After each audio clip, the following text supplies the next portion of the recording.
Hello Internet, I am Isaiah Cartwright and we're going to be talking about the Mesmer. We have Ruby behind the scenes making sure everything's running. So the first thing I want to get going talking about Mesmer is illusions. The Mesmer profession mainly operates under different types of illusions. And illusions is kind of a top level category, and there's two types of illusions. There is phantasms and clones. And so phantasms on each weapon will do a specific ability. They usually do a lot more damage, and like this particular one does AoEs and cripples. Every weapon has a phantasm, and so at least the offhands do, or the two-handeds, and they where you get a lot of your damage from in your clones. Your clones, which you can see, and phantasms, all can be tracked. You can have up to 3 of them out on any given target, and it's really important to realize that they are per target. And so when you cast your clones out, they, depending on what your target is, that is what the clones or the phantasms will focus on and attack. And so it's really important to kind of manage and pay attention to these 3 dots here. And so for the Mesmer, there's kind of 2 major paradigms in which the Mesmer kind of operates under. One is you want to destroy all your clones and phantasms, and the other one is you want to keep them around.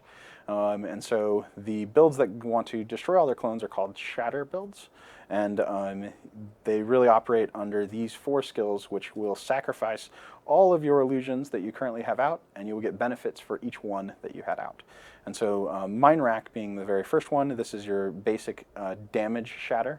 And so depending on how many illusions you have out, your damage will be increased. Your second one is Cry of Frustration.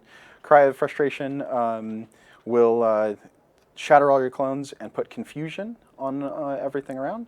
And that's good for the condition damage style builds. Then you have Diversion, which is an interrupt. It'll daze everything, make them unable to act for a short period of time. And then you have Distortion, which is kind of your defensive shatter, which gives you some immunity to damage for a short period of time. And so these things all kind of work together. And so for shatter builds, a lot of the play on the Mesmer class is building up your illusions, hitting like F1, sending them off to shatter, and then quickly building up another set of illusions so that you can do it again. And then there is lots of traits and things that you can take to improve your shatter skills, give them new abilities, and things like that. We'll get into some more details on the trait side later, but that's kind of the basic paradigm of a shatter build. The second kind of paradigm is you want to keep your illusions alive. Mainly when you're running that kind of build, you're caring about phantasms. Phantasms do a lot more damage, and so if you're focusing on the damage side of things, then you focus a lot more on phantasms. You can cycle between your different weapons, kind of keeping your phantasms up, and you don't want to use your shatters because you want to keep those phantasms around. You can use skills and traits to give your phantasms more health and more damage, and you really work on augmenting the phantasms in your build. Now you can actually get a damage build, especially a condition damage build, by keeping your clones going. The staff itself is one of the better weapons for doing this. The staff's skill 1 puts conditions out on targets, and it bounces around, and your clones, whenever you use the skills that create clones, will copy your skill 1 at the time. So if you created a bunch of clones while holding a staff, then your clones will do the skill 1. And so for the staff, it's this bouncing projectile that when it hits allies, it buffs them, and when it hits enemies, it debuffs them. And so having a whole bunch of clones out there will stack up lots of damage.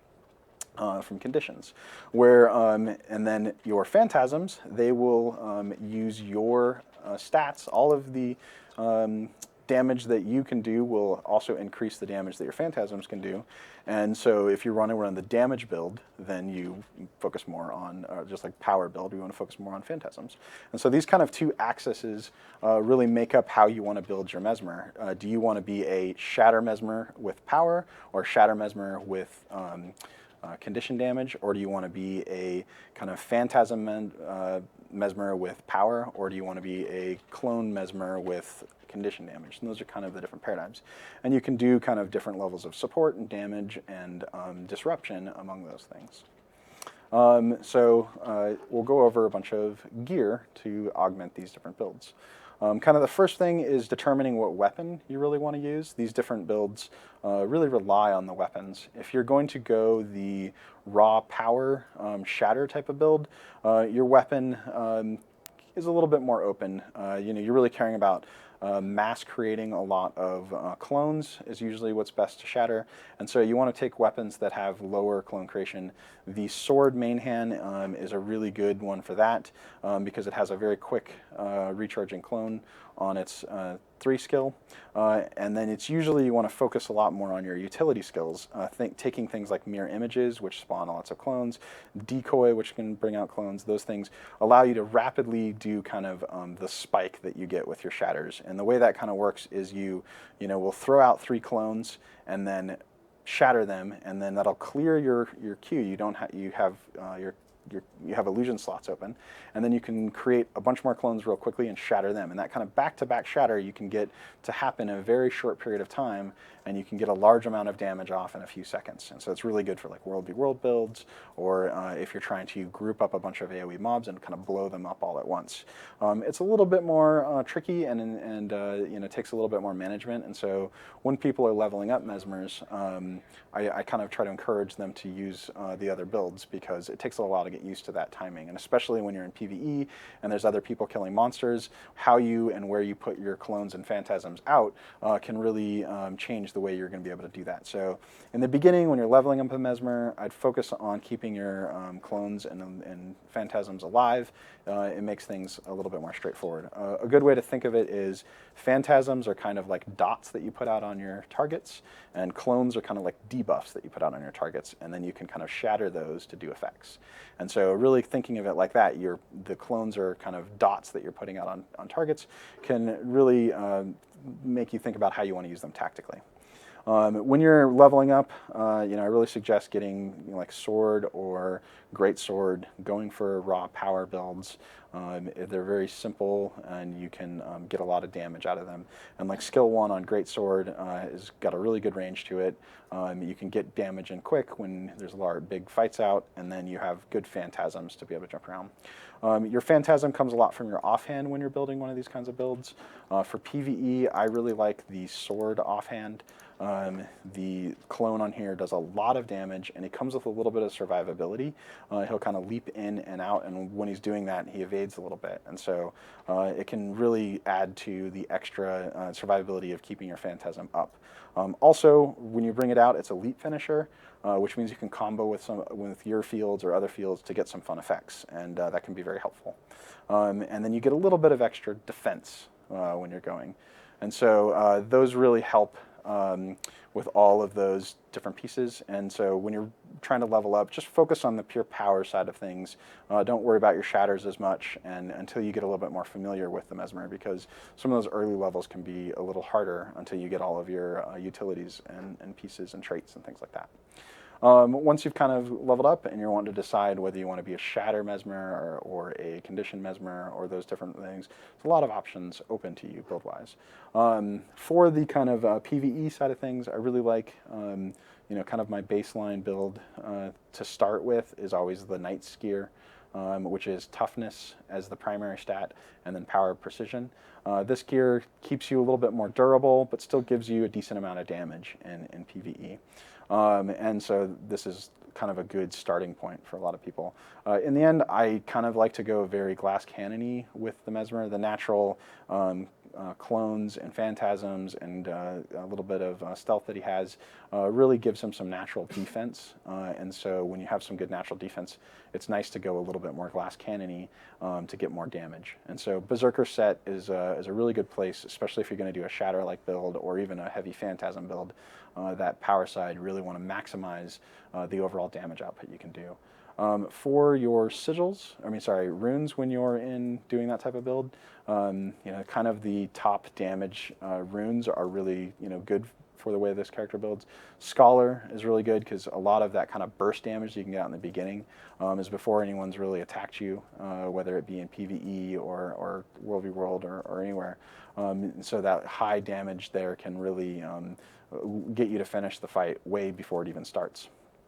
Ogre is another really good, a little bit more well-rounded. I mean, some of the things that happen with with the Mesmer is there's a lot of targets going around, so monsters will target your clones, and if you're fighting players, they will also target the clones, and so the Ogre set gives you another thing for them to target, kind of puts out a rock dog, and can really just lead to some more confusion for the enemy, and allowing you to capitalize on that. While you're leveling up, just getting raw power into your build, or before you have the money to afford some of these more expensive runes, ruby orbs, they're always a good staple and a good one to start with. One kind of downside that I've seen when playing the Mesmer is you don't have as many run buffs or movement skills as a lot of other professions, and so when you're running around with people or trying to keep up, that can be a little bit harder. And so some ways to get around that is the focus has a field that you can put down, and it gives you a pretty good swiftness to everyone who passes through it. And that can be good to keep you moving around between areas, or if you're just running around gathering or doing something like that, keeping that going. It's a fun skill because it toggles to a pull, and so you can kind of run through it, and if there's things chasing you, pull them to the field, and gives you more room to run away. But it's still not permanent uptime on swiftness, and so that can be a little bit more challenging. So if you want a little bit better run speed, the Rune of the Traveler, it's very expensive, but that kind of constant movement speed can really make it easier to get around. Plus, as a Mesmer, you do put up a lot of boons in different ways, and even if you're running a heavy damage build, you get a little conditions here or there with the different things you do.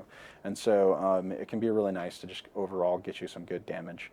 The Runes of the Air are also really solid. They give natural swiftness bonus whenever you use your heal skill, which can really just add to the overall amount of swiftness that you're getting and allow you to keep up when doing a lot of things. Really, these are all still good for either the Phantasm build or the Shatter build because they focus on raw power. And in most of those cases, I like to use Ether Feast.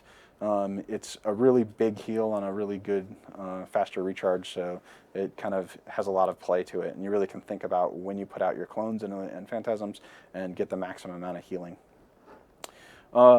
As for other types of builds, the condition damage side, when you're doing that, I think you really want to focus on staff. Your second weapon set, I think, can either be, you could do like sword and torch, you could do scepter and torch. Those are really good. You can even do, I like to run a lot of focus when I'm doing that type of build to really get me around. And my main hand, I'm really just looking for getting out some clones that I might shatter or do something with. So I usually like to run staff and sword and like focus are kind of the things that I run when I'm running a Condi damage build.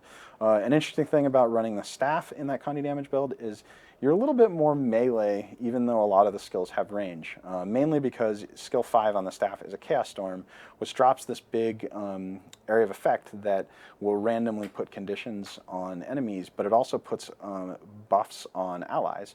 And so those boons can really stack up to doing a lot of damage and giving you a lot of protection.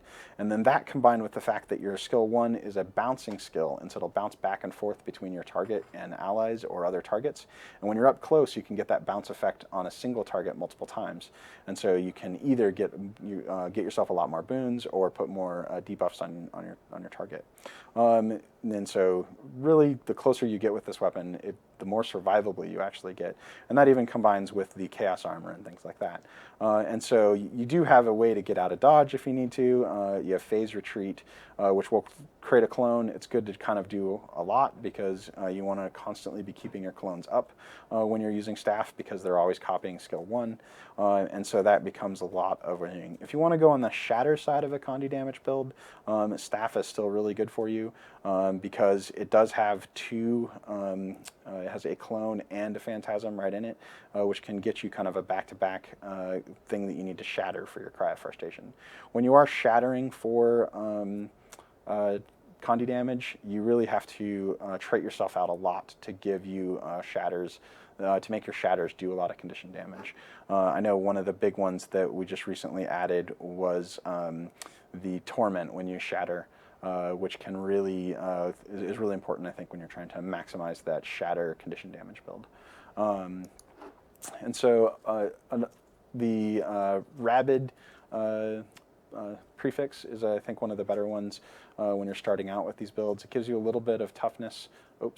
Gives you a little bit of toughness, but still gets some good damage with condi damage and precision.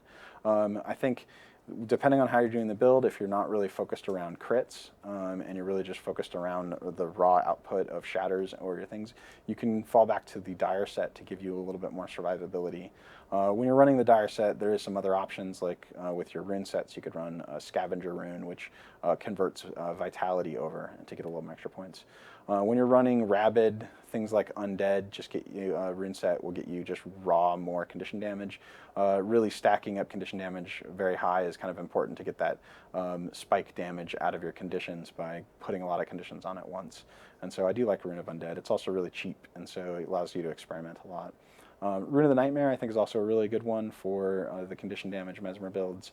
The raw percentage condition damage increase will hit a lot of your non-damage conditions, and it'll get your stuff like your snares and things like that lasting a little longer.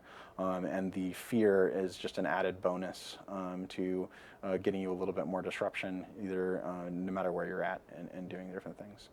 If you want to go really kind of glass cannony on the condition damage build, I think the Rampager set is really an interesting one.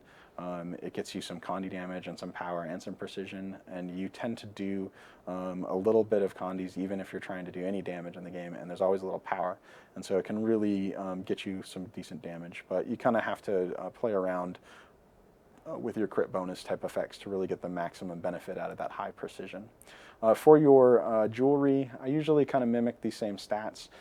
Sometimes if I'm running like a knight's armor set, I'll probably run like a berserker's jewelry and trinkets just to kind of keep my damage really high. But when you're running kind of rabid or even dire, you know, trying to get high condi damage, trinkets is really good. And then when you're, there's definitely some builds for kind of some support nature. I think a lot of the support nature builds really, you kind of want to be more durable. The amount of like healing effects that you can spread for the Mesmer is a little bit lower. There is kind of a trait line of you going into mantras and making your mantras heal, where you can get some direct healing. But one of the things that the Mesmer is Signet of Inspiration, which will allow you to copy all of the boons on you and spread them around. And so some of the fun support builds with the Mesmer is about stacking up the boons on you and then copying them out to everybody. And you can get a lot of kind of fun with that, really buffing a lot of people all at once. And there's a bunch of kind of fun things you can do with that. You can, you know, definitely stand in your own chaos storms, and you can use different traits or things that will improve the number of boons that you have. You can also run things like Runes of Lissa, which will give you, you know, some boons when you use that, when you use the elite. And those things can all be fun to really get this kind of constantly spreading around boons. It's a fun little support build. And the Mantra build's another one. But often when I'm running those things, I'm still running one of these other sets.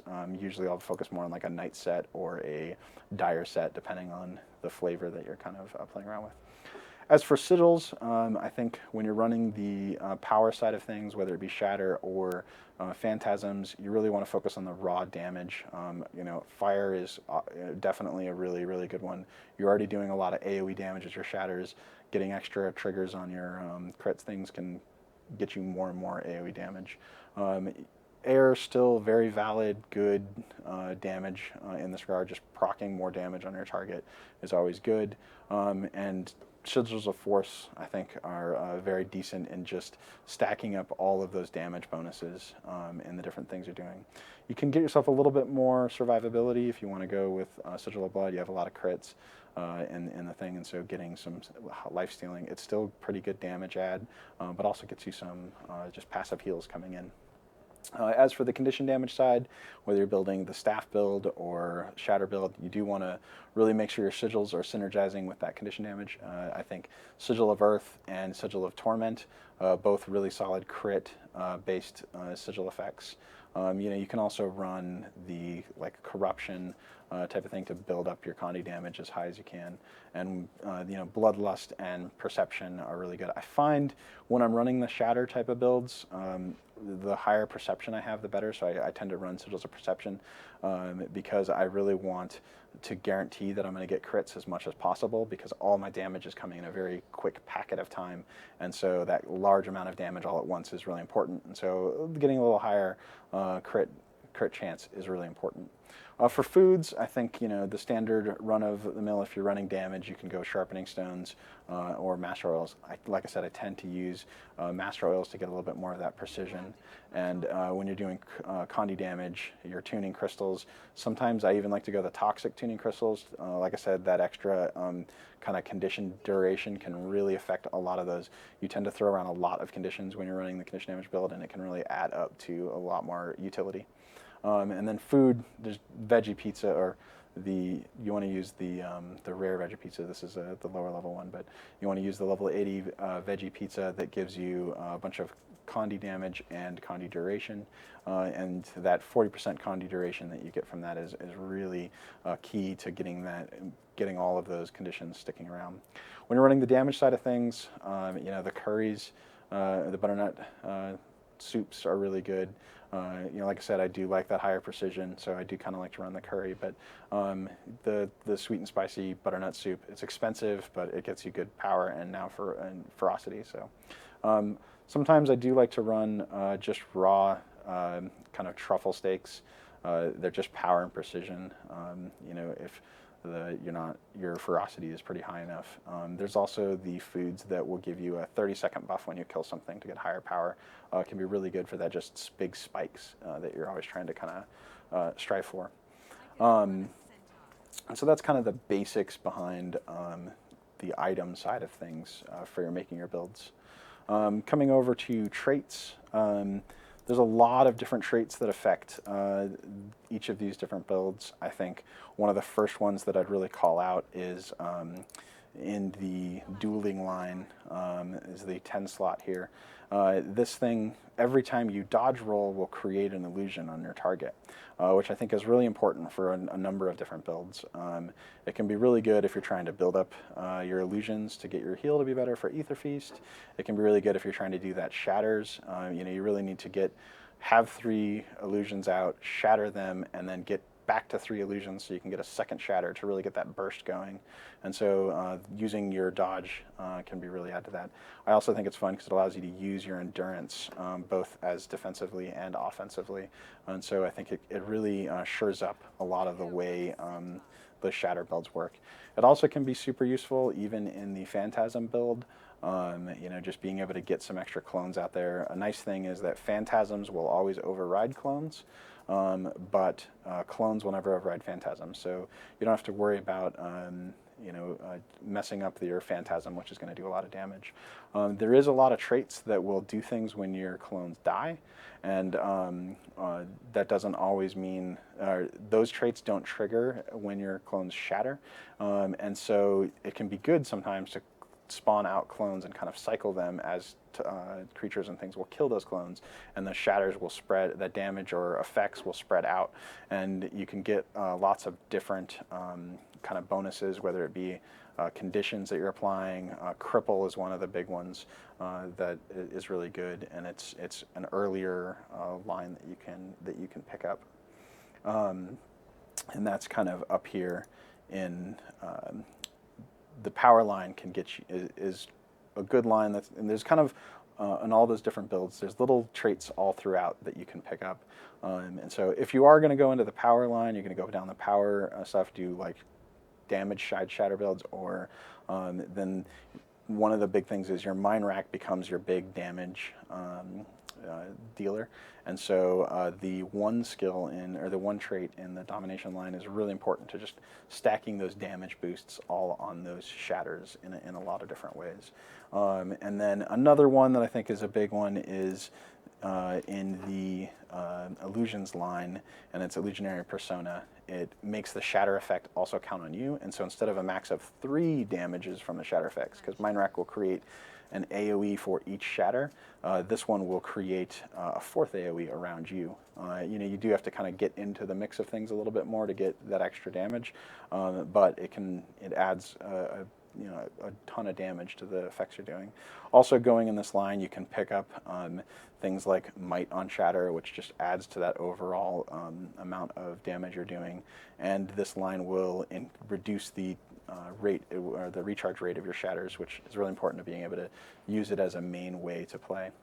And so that's kind of like some of the basics behind the things that you want for shattering build. There's definitely other things like getting vulnerability when you shatter, or this one is the daze one. And dazing can be important because you use your daze, shatters all the things, that sets up your mine rack, which then that back-to-back shattering like I'm talking about can get you a lot of overall damage. And so playing out the way those things work.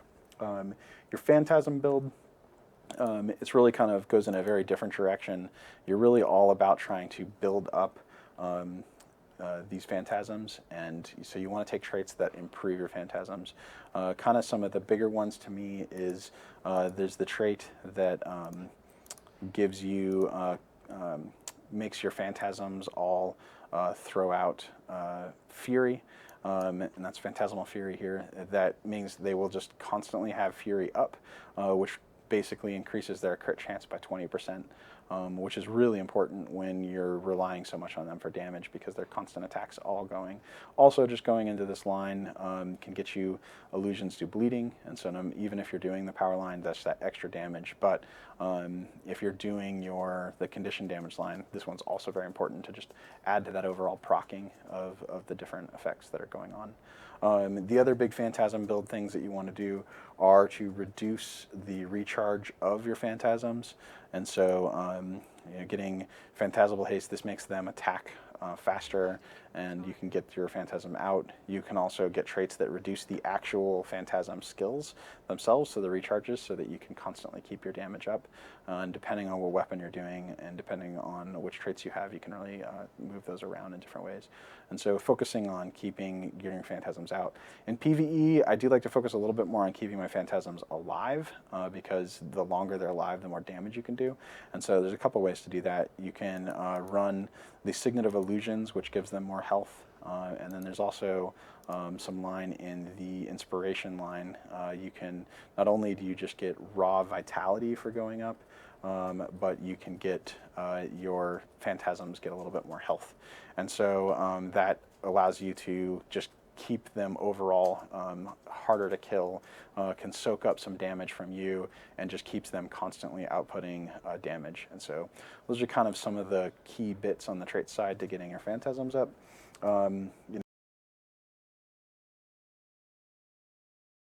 The effects that make your, if you're shattering, you want to look for the traits that add to your shatter effects, going in heavy into the illusion lines, getting the might and the confusion whenever you hit your shatter.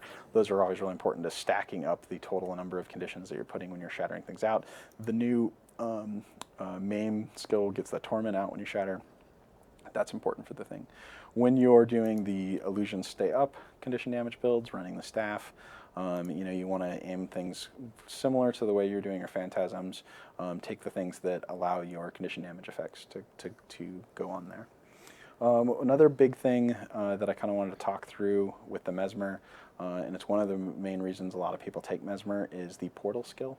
The portal skill has a bit of utility that no other profession kind of has, or at least in the right way, and it allows you to create 2 portals that can teleport people between them. And so this can be super useful in all of our game types. In PvE, if you have a friend that can't get up somewhere, or you just did a jumping puzzle and they can't get up there, or they're having a problem with a step, you can teleport them up. If you're doing a jumping puzzle, you can use it almost as a save point. You can leave the portal down and then make that jump, and if you miss the jump, then you can just drop your portal and teleport back up. And so it has a lot of tricks and uses to it, and is a really fun skill to play around with. Some of the trick to it is it has a range of 5,000, and it's kind of tricky to see the range of 5,000, but it's about kind of a circular effect around the size of your mini-map, and so it takes a little bit of practice to get used to kind of what that range is. If you're outside the range, the exit portal that you create will just fail, and so it can be a little tricky. You can only bring 20 allies through the portal, and so if you're doing something in World v. World, there's a lot of interesting strategical tricks with portal, but it is kind of limited to the number of people that you allow through. And so playing around with portal, it's a lot of fun. It's one of the really interesting things, and glamours as a whole kind of have a little bit more of this like tricky play to them. And so, you know, you have your feedback glamour, which gets you kind of a protective bubble around your target and makes the projectiles bounce. You can really use this in a lot of tactical ways to get yourself some interesting setups. Also, you know, you have like null fields, which will remove conditions and boons from things, and allowing you to move around. One of the really kind of fun builds that can is set up from this with glamours is you can get, whenever people cross glamours, that they get condies on them, or confusion, and so this really allows you to kind of stack up with the condi damage build using the glamour side. I really have a lot of fun with that build sometimes. Veil is also a really fun one. It throws out a kind of a line on the ground that when you run through it, it gives you stealth. And it has kind of, even though it's only 2 seconds of stealth, there's a really cool effect with it in that it is not limited like a lot of the other AoEs to only 5 targets, and every person that runs through it will get it. And so if you're running with a big group and you're trying to get just a little bit of disruption, or, you know, to kind of hide where you're going in the battlefield for World v. World, it can be really important. And a lot of really good groups will kind of stack veils on top of veils with multiple mesmers and keep this kind of stealth train going for a little while. In PvE, it can also be just really useful to break targeting a little bit in order to get away. And so glamours are really kind of, I think, where some of the higher skill in the Mesmer lies, and playing around with those and how you get to manipulate with those things. And so they're a lot of fun. They're very utility-like. But you can trait them up to do some condition damage. And then kind of into elites, there's kind of 3 main elites. Your MOA is very much a single target disruption. It doesn't hit big bosses, and so you really, but you can use it on to kind of shut down something in PvE. It's a lot more useful in PvP game types like World v. World or PvP.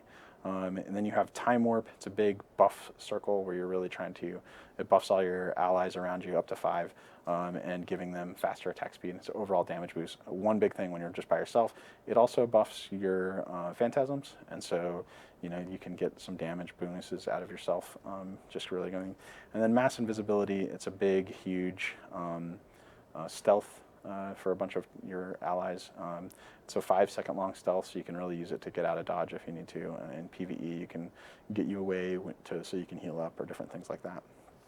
And one of the useful things about the profession is using some of your little stealths here and there, whether it's decoy, mass invisibility, or, you know, the torch skill, that they can really break targeting in PvE and allow the monsters to focus on your clones or your phantasms. And in PvP, you can really just add a little disruption. It makes it harder for someone to pay attention to which one of the clones that are out there are you. You know, it's, more experienced players will get used to targeting those different things, but it kind of, think of stealth as like a reset for you as you're moving around. And so those are kind of some of the just basics to running a Mesmer. It can be a little bit of a trickier class, especially right in the beginning, so just kind of focus on the basics, focus on power, get a great sword, get a sword, focus on kind of just raw damage output, until you can get up there so that you can weave your traits together, you know, learn to use your shatters and things more effectively. I mean, one of the harder things is when your target dies, your clones and phantasms go away. So in PvE, learning to kind of maximize throwing out your clones, and then right before the target dies, shattering them to just get the maximum effectiveness. Those little tricks, you know, take a little while to just get more comfortable with. But once you do, you can be a really potent class in a lot of those areas. So there you go. Well, thanks very much for tuning in, and have a good day.